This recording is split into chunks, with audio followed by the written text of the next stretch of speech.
अस्सलाम वालेकुम। कैसे हैं आप सब? उम्मीद है सब खैरियत से होंगे, खुश होंगे। तो आज जो मैं रेसिपी लेके आई हूँ वो है खडैया की, जो कि बहुत टेस्टी बनती है। आप लोग इस रेसिपी को ज़रूर ट्राई करिएगा। ये दो तरीके से बनती है, एक तवे पे बनती है और एक भून के बनती है। तो मैं इसको भून के बनाऊँगी। जो तवे पे बनती है उसको उल्टे पलटे कहते हैं। तो स्टार्ट करते हैं और देखते हैं कि इसके लिए हमें क्या क्या चीज़ें चाहिए। ये मैंने तकरीबन 1.5 कप बेसन लिया है। इसकी में जाएगा नमक, पिसी हुई मिर्चें और ज़ीरा, मोटी मोटी हरी मिर्चें और हरा धनिया। तो एक पैन ले लेंगे और उसमें बेसन ऐड कर देंगे। बेसन मैंने इसमें 1.5 कप लिया है। इसमें 1 टेबल स्पून पिसी हुई मिर्चें, 1 टेबल स्पून ज़ीरा और नमक आप अपने हिसाब से डाल दिएगा, जितना आप लोग खाते हैं।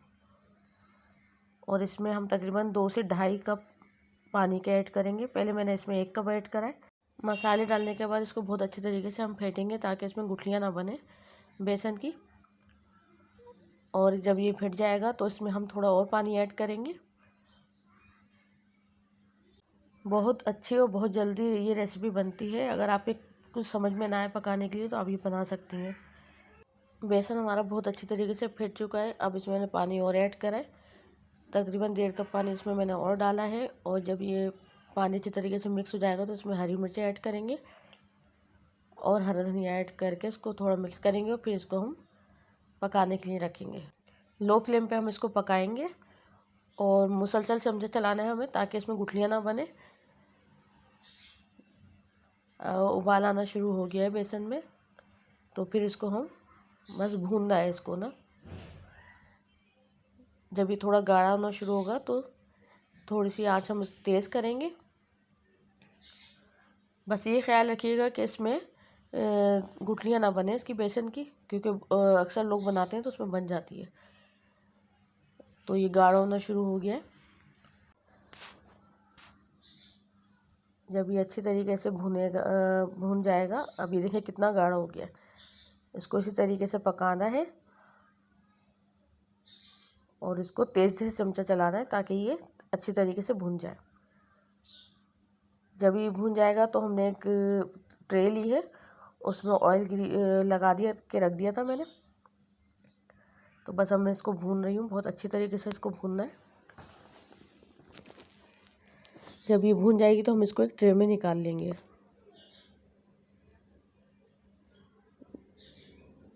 भून गया, देखें इसमें बिल्कुल भी गुठलियाँ नहीं बनी है। बस ये बनाते में इसी बात का ख्याल रखना है कि इसमें गुठलियाँ ना बने। अच्छा, ये बहुत अच्छी तरीके से भून गया है। तो अब मैं इसको ट्रे में निकाल लूँगी।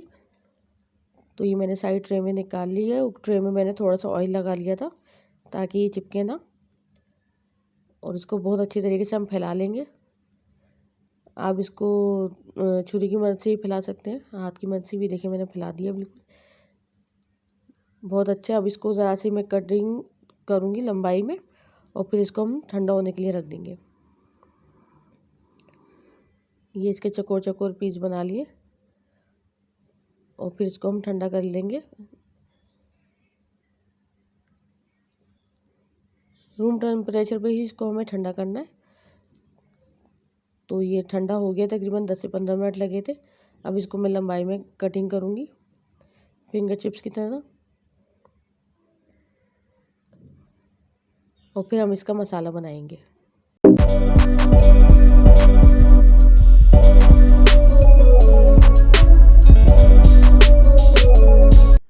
अब एक छोटा बाउल लिया है, इसमें लहसुन अदरक ऐड करूँगी।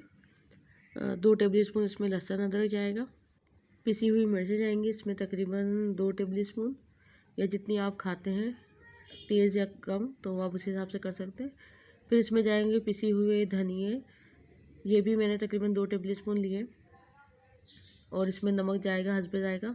नमक मैं हमेशा हाथ से डालती हूँ क्योंकि मुझे चमचे से अंदाज़ा नहीं होता है नमक का, तो हाथ से बिल्कुल सही अंदाजे से डालती हूँ। तो ये नमक ऐड कर दिया है और मसाला हमारा बन गया है। इसमें प्याज वगैरह नहीं जाती, बस इसमें टमाटर और ये थोड़ा सा मसाला है, बस यही जाएगा। तो ऑयल डालेंगे एक पैन में और इसको थोड़ा गर्म होने देंगे और फिर इसमें हम मेथी दाना डालेंगे। मेथी दाना मैंने तकरीबन 1/2 टेबल स्पून लिया है, हाफ से भी बल्कि हाफ लिया है, थोड़ा सा ही डाला है इसकी खुशबू के लिए। तो बस इसको कलर चेंज होने तक फ्राई करेंगे। मेथी दाने का कलर जब चेंज होगा तो फिर हम इसमें मसाला ऐड कर देंगे और मसाला डाल के हम थोड़ा सा भूनेंगे, ज़्यादा नहीं भूनेंगे। फिर इसमें हम टमाटर काट के वो डाल देंगे। तो उसमें थोड़ा सा पानी ऐड करें और थोड़ा सा इसको भूनेंगे। थोड़ा सा चमचा चलाने के बाद इसको भूनने के बाद टमाटर मैंने इसमें 1 से 1.5 डाला है। 2 छोटे टमाटर आप डाल दिएगा और फिर हम इसको भूनने के लिए रख देंगे ताकि टमाटर भी अच्छी तरीके से मसाले में मिक्स हो जाए। तो बस इसको मैं रख दूँगी लो फ्लेम पे पकने के लिए, ताकि मसाला हमारा बहुत अच्छे तरीके से भुन जाए। मसाले में अभी पानी है तो इसको थोड़ी देर हम और रखेंगे। तो मसाला हमारा बहुत अच्छी तरीके से भुन चुका है। टमाटर इसमें बिल्कुल नज़र नहीं आ रहे हैं। आप इसमें 2 पीस करके भी टमाटर डाल सकते हैं और छिलका उसका रिमूव कर दें तो बहुत अच्छे तरीके से मसाला बन जाएगा। मसाला बहुत अच्छी तरीके से भुन गया है और मेरे मोबाइल की बैटरी ख़त्म हो गई थी तो अंधेरा इसलिए इसकी टॉर्च जल रही थी। तो अब इसमें पानी ऐड कर दिया। पानी आप जितना शोरबा रखना चाहें उतना रखें और उसको उबाल आने दें। जब अच्छे से उबाल आ जाएगा तो फिर फ्लेम को हम ऑफ़ कर देंगे और उसके बाद इसमें हम खंडइयाँ जो हमने बनाई थी वो इसमें ऐड कर देंगे और फिर इसको ढक देंगे। अच्छा, खंडइयाँ डालने के बाद हमें इसको बिल्कुल भी नहीं पकाना है, वरना खंडइयों का जो हिसाब है वो बिल्कुल ख़राब हो जाएगा। तो बस इसको जो है डाल के उसको हम ढक देंगे थोड़ी देर के लिए और फिर मैं इसको डिश आउट करके आपको दिखाऊंगी कि ये कैसी बनी है। तो कैसी लगी आपको ये मेरी रेसिपी, आप मुझे कमेंट्स में ज़रूर बताइएगा और अगर मेरे चैनल पे न्यू है तो सब्सक्राइब ज़रूर करें। अगर मेरी रेसिपी अच्छी लगती है तो इसको लाइक एंड शेयर भी कर दिया करें। और खंडइयाँ हमारी तैयार हो चुकी हैं तो मैं इसको थोड़ी देर ढक के रखूँगी और फिर उसके बाद मैं इसको डिश आउट करूँगी। तो मैंने कर दी है डिश आउट। तो मज़ेदार खंडइयाँ हमारी रेडी हो चुकी हैं। आप इसको चपाती के साथ इंजॉय करें और मुझे दें इजाज़त। इंशाल्लाह नेक्स्ट वीडियो में फिर मुलाकात होगी। अपना बहुत ज़्यादा ख्याल रखिएगा।